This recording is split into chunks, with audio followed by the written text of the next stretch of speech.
సెలవిచ్చిన దేవా మీకు అయ్యా ప్రభా మమ్మల్ని కరుణించండి, మా మీద మీ దయ ఉంచి మమ్మల్ని స్వస్థపరిచి ఆయన మమ్మల్ని దీవించండి. మా కుటుంబాలకు ప్రభా ఏది కొరత లేకుండా సహాయం చేయండి. మా కుటుంబాల్లో ఇంకా రక్షణ లేక ఇంకా ప్రభు మీ యొక్క విశ్వాసం వచ్చుగా, మీ ప్రేమను మీ త్యాగాన్ని గ్రహించుగా ఉన్న వారిని ప్రభా మరి మనసులో మార్చండి, వారితో మాట్లాడాలని తెలియపరచున్నాను. మా కుటుంబాల్లో ఉన్న ప్రతి అవసరాన్ని తీర్చండి నాయన. మాకు ఏది కొదువు లేకుండా సమృద్ధిని దయచేయండి. మంచి ఆహారం, మంచి బట్టలు ఉండటానికి అయా నాయన నివాసములు మీరే ఏర్పాటు చేయమని ప్రతి రాజున్నాం అయ్యా. మరి ప్రభు మా తండ్రి, మా సంఘం ఉన్న ప్రతి కుటుంబము వారి చేయి పనిలో తోడుకుందండి నాయన. వారికి నాయన మీ దీవెనలు, మీ ఆశీర్వాదాలను కుప్పరించండి, సహాయం చేయండి. కుటుంబాలను కట్టండి ప్రభా. విలువైన మీకు మహిమకరమైన కుటుంబాలుగా మేము ఉండడానికి చూపించండి ఆయన. మా పిల్లల చదువుల్లో, మా పిల్లల పనుల్లో తండ్రి తోడుకుండండి, క్షేమాన్ని దయచేయండి. కాలేజీస్కి, స్కూల్కి వెళ్ళొచ్చినప్పుడు వారి రాకపోకల్లో మీరు ఉండండి ఆయన. క్షేమకరమైన ప్రయాణం దయచేయండి ఆయన. చెడు సహవాసాలు చేయకుండా ఆయన, చెడు ఆయన లోపడకుండా ఆయన, చెడు ప్రభావం వారి మీద పడకుండా మీరే కాపాడండి ఆయన. తండ్రి వారి చుట్టూ మీ దూతలను కావలిగా వచ్చి కాపాడండి. మా గృహాల చుట్టూ మీ దూతలను కావలిగా వచ్చి కాపాడండి ప్రభా. మీకు ఆయన మమ్మల్ని నిత్యము ఆయన ప్రభా మీ దీవెనలతో దీవిస్తూ ఆయన మీ గాయపడిన హస్తమును చాచి మమ్మల్ని స్వస్థపరుస్తున్నందుకు వందనాలయ్యా. వందనాలు తండ్రి. వివాహాలు జరగవలసిన వారికి వివాహాలు జరిపించండి. గర్భఫలం కోసం ఆశపడుచున్న బిడ్డలకు గర్భఫలాన్ని దయచేయమని ప్రతిపాదిస్తాం. మా హైదరాబాద్ పట్టణాన్ని, మా రాష్ట్రాన్ని, మా దేశాన్ని కాపాడండి. పరిపాలిస్తూ మంచి బుద్ధి, జ్ఞానము దయచేయండి.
ఇచ్చినటువంటి వాక్యం ఎంతో ప్రశస్తమైనది, ఎంతో విలువైనది. తండ్రి, ఆ వాక్యమును మేము వినుటకు మాకు మంచి మనసు దయచేయండి, గ్రహించుకునే శక్తిని మాకు దయచేయండి. ఆయన మీ సత్యం మీద మమ్మల్ని పెంచండి. ఈ లోకంలో ప్రభా దుష్టుడు చేయు మోసములో పడకుండా ఆయన మీ వాక్యంలో మమ్మల్ని భద్రపరిచి కాచి కాపాడండి. మా కుటుంబాలను మీ కృపల రెక్కల క్రింద కాచి కాపాడమని ఘనత, మహిమ, ప్రభావములు మీకు ఆరోపించుకుంటూ యేసుక్రీస్తు నామములో అడిగి వెళ్ళిపోతున్నాను తండ్రి. ఆమేన్. వాక్యము తెలియకపోతే మనము నడుచుకోలేము. ఇది లాజిక్ అన్నమాట. వాక్యము వింటూ ఉంటుంటే, వాక్యము మనము చదువుకుంటూ ఉంటుంటే, ప్రార్థన చేసుకుంటూ ఉంటుంటే దేవుని చిత్తం మనకి బయలుపడుతూ ఉంటుంది. దేవుని చిత్తం మనకి బయలుపడుతూ ఉంటుంది. దేవుడు మనం నడిపిస్తూ ఉంటాడు. హల్లెలూయా, హల్లెలూయా. ఒకప్పుడు మనము అపవిత్రులము, ఇప్పుడు అటువంటి ఆ నాశనం కుప్పటి నుంచి దేవుడు బయటికి తీసుకొచ్చాడు. మనను పవిత్రంగా ఉండాలని కోరుకుంటున్నాడు. హల్లెలూయా. తన స్వరక్తం ఇచ్చి నిన్ను నన్ను కొనుక్కున్నాడు దేవుడు. తన స్వరక్తం ఇచ్చి, తన అమూల్యమైన రక్తాన్ని చిందించి నిన్ను నన్ను దేవుడు కొన్నాడు. హల్లెలూయా. మనం ప్రభువారు, మనం ఈ లోక సంబంధులము కాదనేది జ్ఞాపకం చేసుకోవాలి. హల్లెలూయా. అనేకమైన ఇబ్బందులు మనం చెప్పుకుంటూనే ఉంటాం, వస్తూనే ఉంటాయి. అయినా కానీ మనం ధైర్యంగా దేవుళ్ళు నిలబడాలి. ఆమేన్. ఇప్పుడు ఎన్నదగినవి కావు అనేది మనం మనసులో ఫిక్స్ అయిపోయి ఉండాలి. ఏ బాధ వచ్చినా, ఏ కష్టం వచ్చినా. హల్లెలూయా. 2 కొరింథీ చూడమ్మా, 4వ అధ్యాయము 16వ వచనం.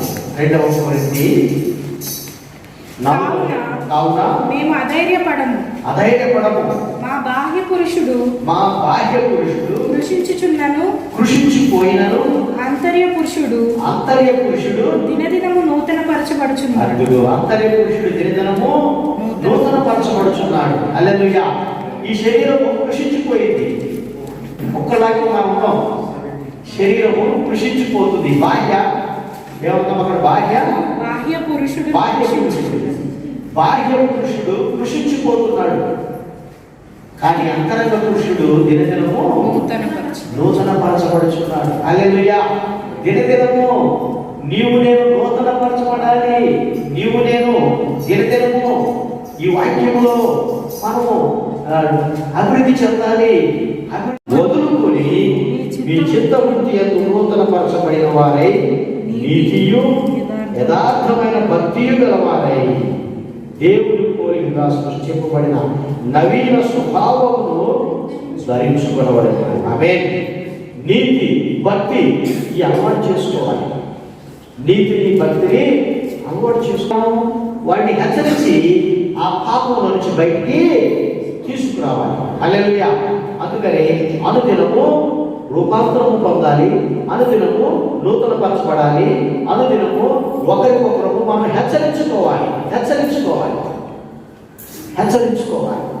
దేవుని విడిచిపోవునట్టి.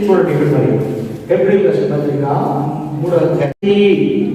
ఈ దేవుని విడిచిపోవునట్టి విశ్వాసము లేని దుష్ట హృదయము. చూసారా? ఏ హృదయముందా? దుష్ట హృదయము. దేవుని విడిచిపోవునట్టి దుష్ట హృదయము మీలో ఎవరి ఎదురైనా ఒకవేళ ఉంటున్నామో అని జాగ్రత్తగా చూసుకొని నేడు మీరు ఆయన శబ్దమును వినినేలా కోపము పుట్టించి నప్పచువని మీ హృదయములను కఠినపరచకూడని ఆయన చెప్పెను. మీ హృదయములను కఠినపరచుకోకూడదు. దేవుడు విడిచిపోవునట్టి దుష్ట హృదయము మనలోకి రాకుండా మనము జాగ్రత్తగా ఉండాలి. అని మనము దాటేయకూడదు.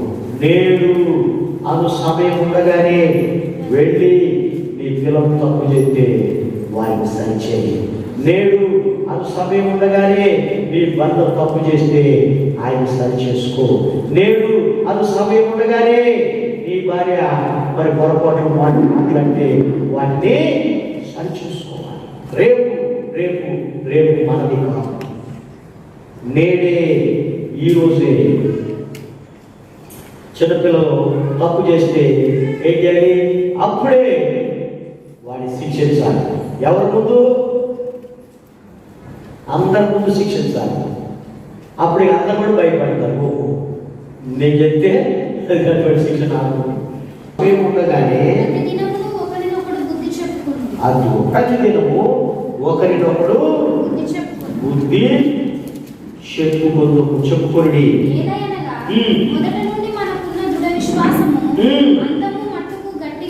ఏదైనా మొదటి నుండి ఫస్ట్ మనం ఎట్లా అనుకున్నాం?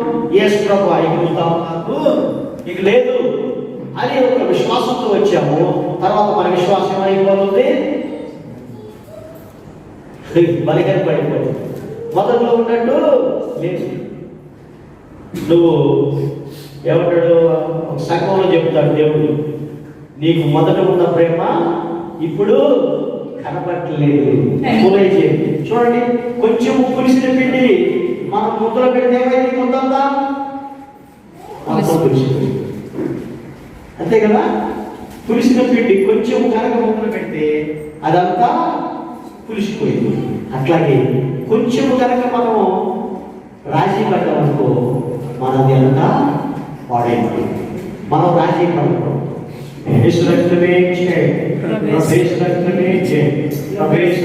సంపూర్ణ విజయం అపవాది తండ్రి కుమార పరిశుద్ధాత్మ త్రియేక సంరక్షణ, స్వస్థత, సమృద్ధి మనకు ప్రభుత్వ విశ్వాసం సకల పరిశుద్ధులకు తోడుగా ఉండి కాచి కాపాడుగా ఆశీర్వాదం